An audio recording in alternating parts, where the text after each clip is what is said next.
23 अगस्त 2023 का फटाफट 10 क्वेश्चन जो करंट अफेयर्स का उसे रिवीजन कर लेते हैं। पहला प्रश्न है, हाल ही में 15वां ब्रिक्स शिखर सम्मेलन 2023 किसकी मेजबानी में प्रारंभ हुआ? तो दक्षिण अफ्रीका के मेजबानी में प्रारंभ हुआ है। G20 संस्कृति कार्य समूह की चौथी बैठक कहाँ आयोजित हुआ है? वाराणसी में आयोजित हुआ है। अगला प्रश्न है, हाल ही में चर्चा में रहा कावेरी जल विवाद का संबंध किन राज्यों से है? तो तमिलनाडु और कर्नाटक राज्यों से है। अगला है कि 5वें राष्ट्रीय ई गवर्नेंस सेवा वितरण आकलन के अनुसार अधिकतम ई सेवाएं प्रदान करने वाला राज्य कौन सा है? तो मध्य प्रदेश है, यानी ऑनलाइन सेवाएं प्रदान करने वाला वो मध्य प्रदेश है। आगे यहाँ पे हाल ही में डीजी यात्रा सुविधा पाने वाला पूर्वोत्तर का पहला हवाई अड्डा कौन है? गुवाहाटी हवाई अड्डा है, जो कि जिनका नाम है गोपीनाथ बारदोलई हवाई अड्डा। अगला, दक्षिण पूर्व एशिया का सबसे बड़ा विलवणीकरण संयंत्र कहाँ स्थापित किया जाएगा? तो तमिलनाडु में स्थापित किया जाएगा। अगला, हाल ही में सिंगापुर मैथ ओलंपियाड में रजत पदक जीतने वाला राजा अनिरुद्ध श्रीराम का संबंध किस राज्य से है? वो आंध्र प्रदेश से है। अगला प्रश्न है, विश्व जल सप्ताह दिवस जो 2023 का मनाया गया वो कब मनाया गया? तो 20 से 24 अगस्त के बीच मनाया गया। इस बार की जो थीम रही है सीड्स ऑफ चेंज, यानी कि परिवर्तन के बीच रहा। अगला, हाल ही में 10 दिवसीय थिरुओणम महोत्सव 2023 का आरंभ कहाँ हुआ है? केरल में हुआ है। और आज का अंतिम प्रश्न है कि हाल ही में विश्व एथलेटिक्स संघ के उपाध्यक्ष पद पर किस भारतीय को नियुक्त किया गया है? आदिल सुमरीवाला को नियुक्त किया गया है। अब हम लोग स्टार्ट करते हैं 24 अगस्त 2023 का फुल पत्ती current affairs revision. Hi guys, कैसे हैं आप लोग? आई होप आप लोग अच्छे होंगे, स्वस्थ होंगे और मन लगाकर पढ़ाई कर रहे होंगे। आज के इस वीडियो सीरीज को आगे बढ़ाते हुए आज हम लोग कवर करेंगे 24 अगस्त 2023 का फुल पत्ती करंट अफेयर्स फुल रिवीजन। यह वीडियो आपके लिए इंपॉर्टेंट होने वाला है, तो प्लीज़ आप लोग रिवीजन कर लीजिए। मैं बहुत ही अच्छे से शॉर्ट नोट तैयार करके लाया हूँ आपके लिए। तो चलिए आज का पहला प्रश्न स्टार्ट करते हैं। हाल ही में चंद्रमा के दक्षिणी ध्रुव पर सफलतापूर्वक लैंड होने वाला दुनिया का पहला अभियान कौन सा है? तो वह चंद्रयान 3 अभियान। ये तो आपको अच्छे से पता होगा कि चंद्रमा के दक्षिणी ध्रुव पर सफलतापूर्वक लैंड होने वाला दुनिया का पहला देश कौन बना? भारत बना। इससे पहले आपको पता है लूना जो 25 था वो रसिया, कुछ दिन पहले ही रसिया ने भी जो है यानी कि रसिया भी लैंड करने वाला था, लेकिन उसका जो है विफल हो गया था। ठीक है, अब हम लोग बात करते हैं कि भारत के द्वारा जो चंद्रयान 3 अभियान छोड़ा गया है इसमें किसको लेकर के गया है? तो लैंडर और रोवर को ले जाया गया है, जिसमें लैंडर का नाम विक्रम है और रोवर का नाम प्रज्ञान है। ठीक है, याद रखेगा। आपको याद करना चाहिए क्या? चंद्रयान 2 याद करना चाहिए। देखिए, ये चंद्रयान 2 क्यों याद करना चाहिए?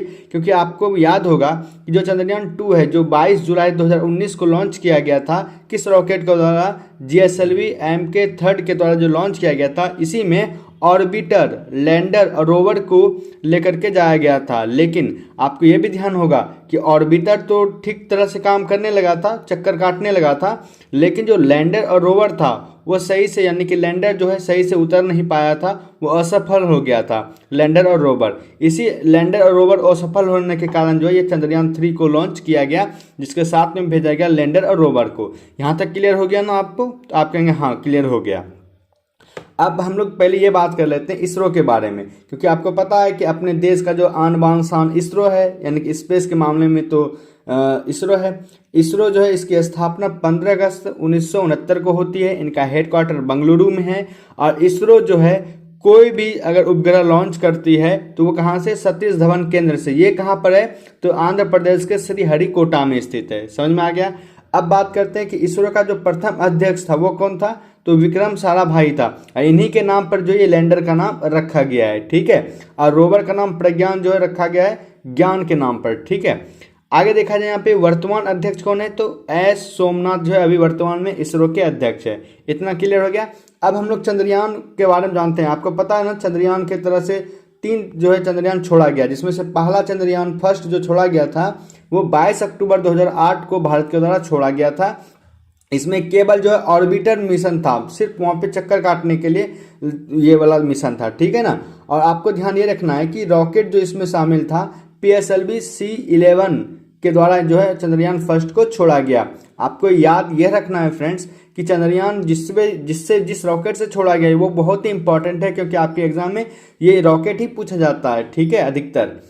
आगे देखा जाए यहाँ पे चंद्रयान 2 जब छोड़ा गया कब 22 जुलाई 2019 को, तो किस रॉकेट के द्वारा छोड़ा गया था? GSLV Mk3 के द्वारा छोड़ा गया था। इसमें किसको लेकर के गया था? तो ऑर्बिटर, लैंडर और रोवर को, जिसमें से मैंने आपको पहले बता दिया कि ऑर्बिटर तो ठीक तरह से काम कर रहा था, लेकिन लैंडर जो है लैंड नहीं कर पाया, जिसके कारण लैंडर और रोवर दोनों जो है असफल हो गया था। ठीक है, स्पीड के कारण जो है ये थोड़ा सा क्रैश हो गया था। ठीक है, अब हम लोग बात करते हैं चंद्रयान 3 के बारे में। ठीक है, देखिए चंद्रयान 3 ये कब छोड़ा गया? तो 14 जुलाई 2023 को छोड़ा गया। कब? 2:35 यानी कि दोपहर में 14 जुलाई 2023 को चंद्रयान 3 जो है छोड़ा गया।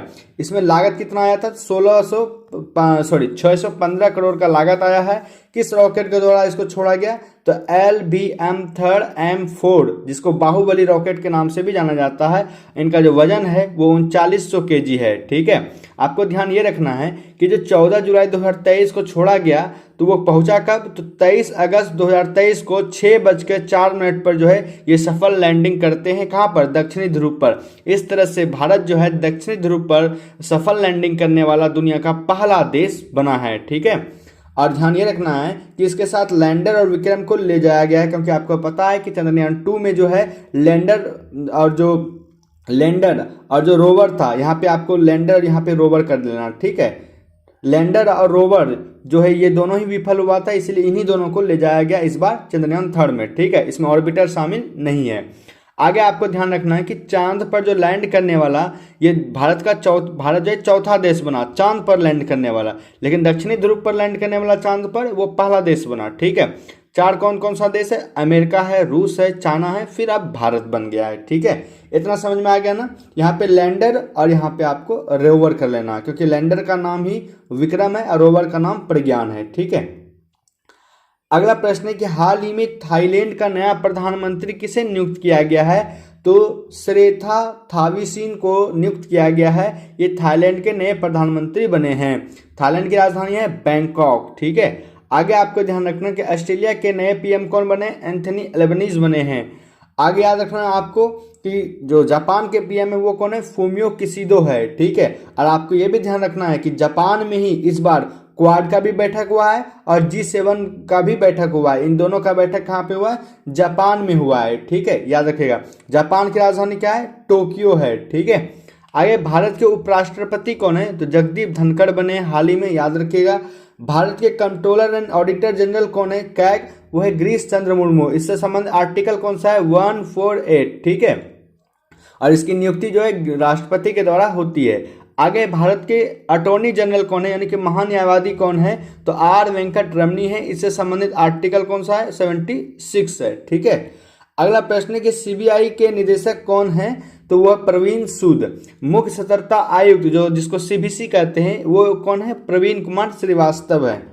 अगला प्रश्न है, हाल ही में भारतीय चुनाव आयोग ने किसे राष्ट्रीय आइकन घोषित किया है? तो आपको ध्यान रखना है सचिन तेंदुलकर को। ठीक है, ये चुनाव से संबंधित है कि ताकि ज़्यादा से ज़्यादा लोग जो है इसमें वोटिंग में शामिल हो सके 2024 के लिए। ठीक है, सचिन तेंदुलकर को शामिल किया गया है, यानी कि आइकन घोषित किया गया है। और सचिन तेंदुलकर जो है हैंड एम्बेसडर भी है, साथ ही साथ स्माइल एम्बेसडर भी नियुक्त महाराष्ट्र सरकार ने सचिन तेंदुलकर को ही किया है। अब हम लोग बात करते हैं चुनाव आयोग के बारे में। इसकी स्थापना 25 जनवरी 1950 को हुआ था। ये भाग नंबर 15 में है और आर्टिकल नंबर 324 से 329 के बीच है। पहला चुनाव आयुक्त कौन था? तो शिवकुमार सेन थे। और महिला में पहला तो रमा देवी थी। ठीक है, वर्तमान में जो है चुनाव आयुक्त कौन है? तो राजीव कुमार है। आर्टिकल जो 324 से 329 के बीच है। ठीक है, अगला ICC वर्ल्ड कप के ब्रांड एम्बेसडर किसे नियुक्त किया गया है? तो शाहरुख खान को नियुक्त किया गया है। आपको पता होगा कि ICC वर्ल्ड कप जो वनडे का होने वाला 2023 का, वो भारत होस्ट करने वाला, यानी कि भारत में आयोजन होने वाला है। देखिए भारत जो इस बार जो G20 शिखर सम्मेलन, SCO 2023 शिखर सम्मेलन, फिर आपका ICC वर्ल्ड कप, महिला जो बॉक्सिंग चैंपियनशिप हुआ उसका, फिर आपका हॉकी वर्ल्ड कप, ये सभी कहाँ पे हुआ? भारत में हुआ, इसलिए इंपॉर्टेंट है, याद रखिएगा। आगे महिला बॉक्सिंग चैंपियनशिप के ब्रांड एम्बेसडर किसे नियुक्त किया गया है? MC मैरी कॉम और फरहान अख्तर को नियुक्त किया गया है। भारत ने जो है महिला बॉक्सिंग चैंपियनशिप में जो है 4 गोल्ड मेडल जीते हैं। किसने किसने जीता? नीतू ने, स्वीटी, निखत जरीन, लवलीना बोरगोहेन, ये सभी ने मिलकर के 4 गोल्ड जीता है। याद रखिएगा, चारों ने अलग अलग गोल्ड जीता है। अगला प्रश्न है आपके सामने कि हाल ही में घोषित धौलपुर करौली 54वें टाइगर रिजर्व का संबंध किस राज्य से है? तो वो राजस्थान से है। देखिए, ये भारत का जो 54वां टाइगर रिजर्व बना और राजस्थान का 5वां टाइगर रिजर्व बना। ठीक है, आपको ध्यान ये रखना है कि 53वां जो टाइगर रिजर्व था वो रानीपुर यूपी का था, और जो अभी 54वां बना है वो राजस्थान का बना है, धौलपुर करौली। ठीक है, याद रखिएगा। अब ध्यान ये रखिए कि जो सर्वाधिक टाइगर रिजर्व है वो किस राज्य में स्थित है? तो मध्य प्रदेश में स्थित है। ठीक है, इसीलिए टाइगर स्टेट के नाम से मध्य प्रदेश को ही जाना जाता है। प्रोजेक्ट टाइगर कब स्टार्ट हुआ था? 1973 ईस्वी में हुआ था, और प्रोजेक्ट एलिफेंट जो है वो 1992 में स्टार्ट हुआ था। और बात करें यहाँ पे राजस्थान के बारे में, अभी हाल ही में जो है 10 जिला बना, जिसके कारण जो अभी टोटल राजस्थान में 50 जिला और 10 जो है संभाग है। आगे याद रखना कि अंतर्राष्ट्रीय टाइगर डे कब मनाया जाता है? तो 29 जुलाई को मनाया जाता है। प्रबंध प्रभावशाली मूल्यांकन में शीर्ष पर टाइगर रिजर्व कौन सा है? तो पेरियार टाइगर रिजर्व है, जो कि केरल में स्थित है। ठीक है, अगला प्रश्न है आपके लिए कि हाल ही में किसे राष्ट्रीय हरित न्यायाधिकरण के अध्यक्ष पद पर नियुक्त किया गया है? तो प्रकाश श्रीवास्तव को नियुक्त किया गया है। एनएचआरसी की स्थापना जो है वो 1993 एक्ट के तहत हुआ था। वित्त आयोग से संबंधित आर्टिकल जो है 280 है। अभी एनके सिंह जो है वित्त आयोग है। आगे यहाँ पे कि परमाणु ऊर्जा आयोग के अध्यक्ष ने एके मोहंती है। तो देखिए, इस तरह से आज जो कुल 5 ही क्वेश्चंस कराया गया है तो करंट अफेयर्स का, तो मैंने 5 करंट अफेयर्स का क्वेश्चंस करा दिया। रिवीजन अच्छा रहा होगा। चलिए मिलते हैं नेक्स्ट वीडियो में, तब तक के लिए जय हिंद, जय भारत।